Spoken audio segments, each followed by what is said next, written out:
คือว่ามื้อนี้ก็เป็นมื้อพักมื้อพรย้อนอารมณ์แดก็เลยมีอันนั้น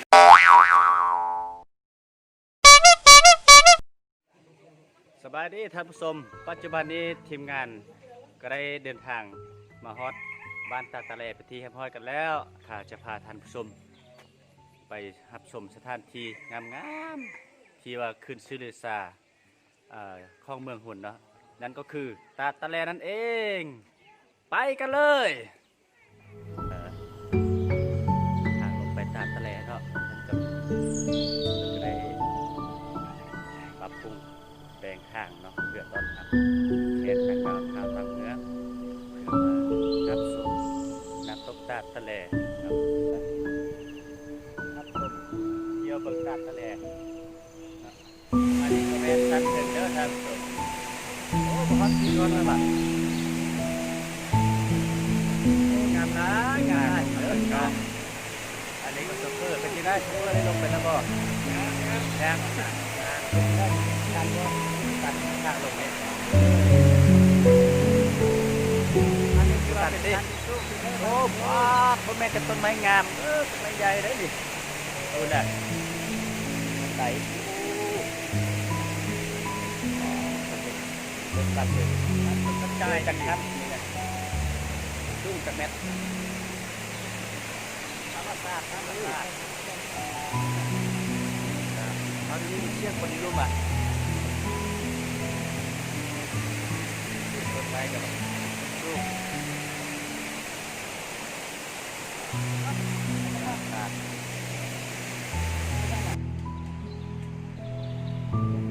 ขันไดตรงนั้นโอ้โหกำลังให้ขันไดเต้พวกแบงข้างนะเอาลงไปเบิ้งก่อน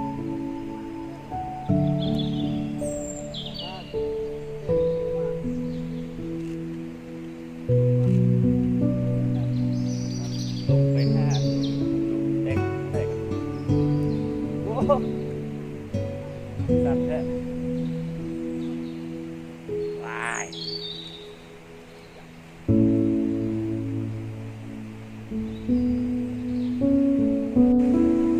เจ้าเป็นผู้ชี้นำเจ้าเห็นบ่เจ้าไม่แล้วแต่ว่าข้าพเจ้ามาแต่เมื่อวานนี้มานอนแล้วก็พาชาวบ้านเขาเฮ็ดอนามัยเนาะอนามัยแล้วก็เฮ็ดคันไดของลงตาดหลังจากนั้นก็แปลงทางเพราะว่าตอนทับท่านยกแปลงเนาะสิมายามบ่สิมามื้อนี้วะแม่นแหละมามื้อนี้ประมาณ11 2 โมงนี่แหละประมาณนี้ต้องซื้อพวกน่ะเป็นที่ได้มาเฮ็ดทางนี้ตั้งแต่เช้ามาทางเป็นอยู่ในบ้านเป็นสนุกนะสนุกดิเป็นหัวหน้ามันพาเฮ็ดทางโอ้เป็นหัวหน้าสนุกอ่ะเป็นสมาชิกสาวนุ่มเนาะมื้อนี้คือว่ามีประชาชนมาไล่เถอะเขาเจ้ามาเฮ็ดทางวะนี่เจ้านั่นแหละเขามาเปลี่ยนทางแต่เช้าเพราะว่าเจ้าแข้งเขามาเจ้าตาเขาโอ้เฮ็ดคือต้นทับเจ้าแพรกดิเจ้าแพรกบ่สิมาอบรมมาเยี่ยมยามบ้านนี่ว่ามาเยี่ยมยามบ้านน่ะตาเขานี่เป็นจังได๋ตาตะแลช่วงนี้มีน้ำลายบ่ต้องมีลายอยู่น่ะงามอยู่งามบ่งามโอ้ได้ไปเบิ่งแล้วบ่คือว่าเจ้าเป็นคนที่นี่เนาะได้ไปเที่ยวทุกมื้อบ่น่ะแต่ละมื้อมีนักท่องเที่ยวมาเที่ยวได้บ่มีแต่ละมื้อเพิ่นก็มาทั้งได้ก็มาน่ะได้ก็มาเที่ยวแต่ละมื้อน่ะเขามาเล่นตลอดคือว่าปัจจุบันนี้น้ำลายเนาะน้ำไหลแล้วปัจจุบันนี้ต้องมีงานทำนี่น่ะไหลคือว่าทัดตะแลอยู่บ้านเฮานี่ช่วงที่มันงามที่สุดเนาะแม่นช่วงใดช่วงใดเจ็ดเนาะเสื้อเป็นช่วงฤดูฝนเนาะช่วงฤดูฝนตกเนาะฝนตกแล้วมันจริงน้ำจะมีน้ำแล้วไปหาเดือนนอดเดือน1 2คนน้ำแห้งแล้วน่ะโอ้เป็นช่องแห้งแล้วคือว่าน้ำบ่มีเลยบ่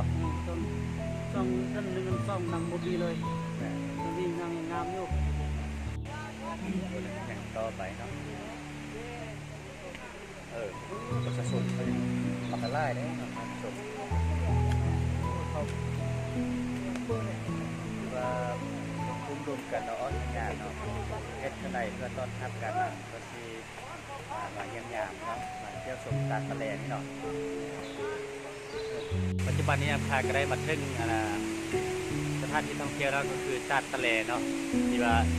กำลังฟังเสียงดังชัดซาอยู่ทางนั่งข้าพเจ้านี่แหละเนาะเป็นจะได้นั้นท่านชมไปท่านชมกันเนาะ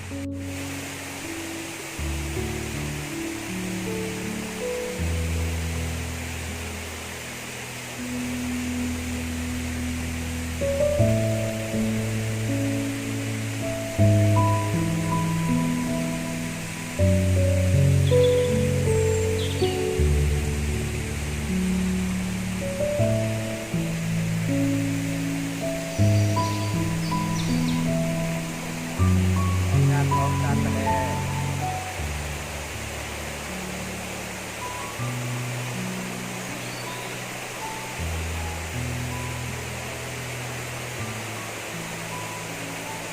ท่านผู้ชมปัจจุบันนี้ที่ว่านักท่องเที่ยวภายในแค่รถไฟเฮาเริ่มทยอยกันมาเนาะที่ว่าเป็นจำนวนลงไล่แล้วเด้อปัจจุบันนี้ก็ปัจจุบันนี้มาแล้วไล่เต็มนักท่องเที่ยวพากันมาถ่ายรูปเนาะในมือที่ว่าพักผ่อนย้อนอารมณ์ปัจจุบันนี้เนาะนักท่องเที่ยวเริ่มมาไล่แล้วปัจจุบันนี้ที่ว่าพระเจ้ายังก็ท่านผู้ชมปัจจุบันนี้โอ้ยนักท่องเที่ยวภายในเมืองลงไปเฮามาไล่พอสมควรได้มื้อนี้นักท่องเที่ยวเป็นส่วนบุคคลเนาะครอบครัวจะเมืองกันมาเนาะที่ว่านักท่องเที่ยวภายในเนาะครอบครัวเนาะที่ว่ามื้อนี้ก็เป็นมื้อพักมื้อพรย้อนอารมณ์แต่ก็เลยมีนักท่องเที่ยวมาไล่นักท่องเที่ยวมาไล่พอดีขอท้ายนะจะเป็นอันนี้จะเป็นที่จุดหนึ่งนะที่ว่าร้อยชุดรถของต้านตัวอย่างของเราเลยนะตัวอย่างบรรยายนะเรื่องความงามของต้านทะเลนี่คือการเต้นรถ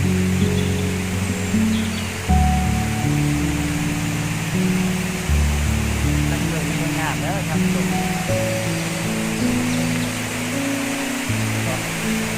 นำข้าวเพื่อเลยได้ข้าว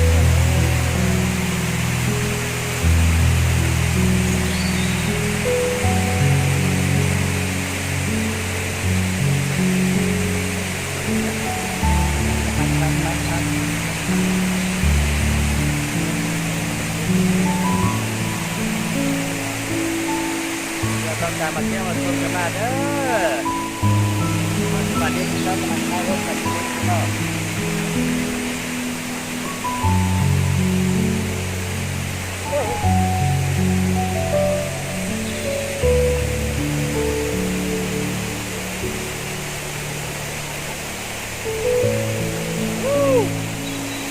ปัจจุบันนี้กำลังใช้รถ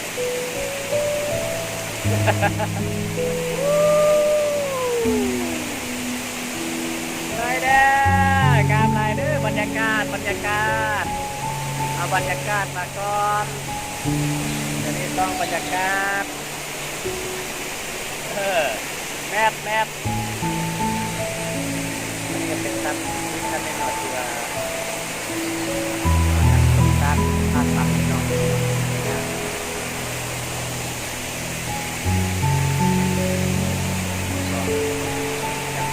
ชั้นเชิงพวกเราชั้นเชิงนี่เป็นชั้นยาวเด้อท่านผู้ชมชั้นที่ว่ายาวเด้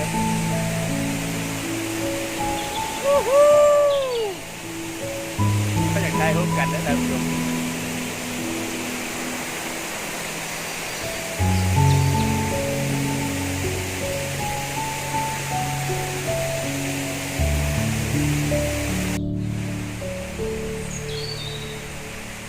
พร้อมเพื่อสมมุติงามพร้อมตาดเลย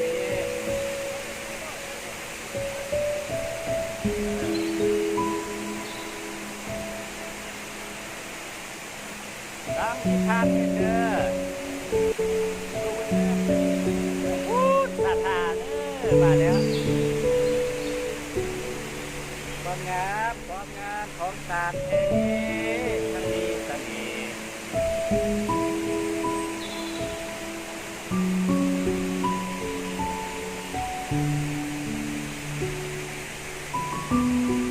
โอ้โหอันสมเอ้ยเบิ่งไปทางลมก็จะเป็นน้ำตกกาคือกันเนาะต้นไม้ใหญ่สูงกันตั้งอยู่ใจกลางน้ำเลยธรรมชาติเรือทำเจ้าลงไล่ก็คือตากทะเลนี่เอง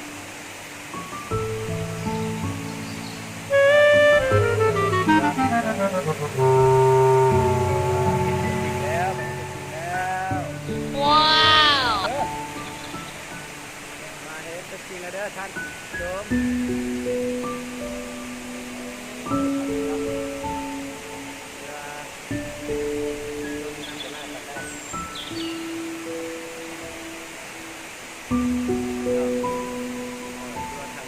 อีกมุมนึงกับตัวสวยงามเลยท่านผู้ชมเนาะอันนี้อีกมุมนึงขึ้นไปเทิงพุ่นยังมีลายสัตว์อยู่เนาะ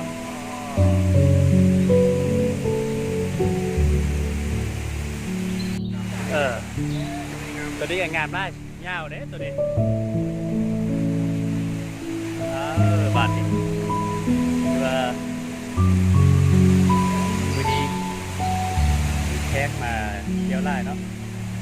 จานทะเลมันจะลงแต่เขานี่อันนี้เป็นครอบครัวเพื่อนทุกคน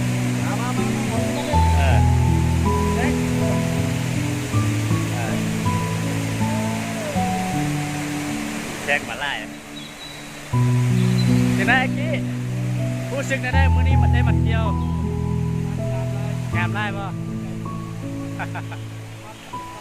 ก็บรรยากาศพักเที่ยวเหมาะสมแก่การกินข้าวปลาเนาะกล้องคุณดมบัดนี้ว้าวเที่ยวที่ว่ายังจบเนาะการส่งนักท่องเที่ยวมาวันนี้เราก็จะมาเข้าป่า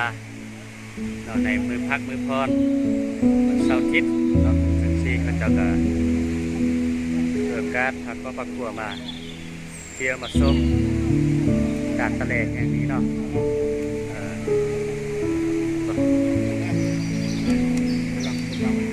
อันนี้ก็เป็นเนาะชาวบ้านกาดทะเลนี่แหละเนาะวันนี้เขาเจ้าก็เกิดการมาเที่ยวบ่อนี้ มาพักผ่อนย้อนอารมณ์เอาบรรยากาศเย็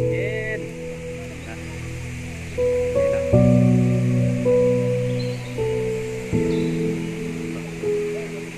บรรยากาศวันนี้เนาะบรรดาท่านจะได้เห็นรสชาติของเราให้เอาเราให้ต้องให้วันนี้จะได้มอบให้การนำรอบสีเนาะ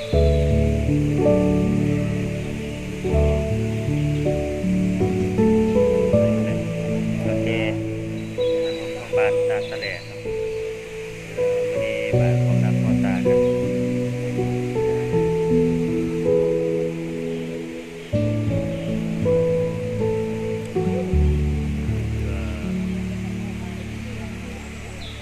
นักท่องเที่ยวภายในเมืองโรแซลนี่แหละเนาะมาเที่ยววันนี้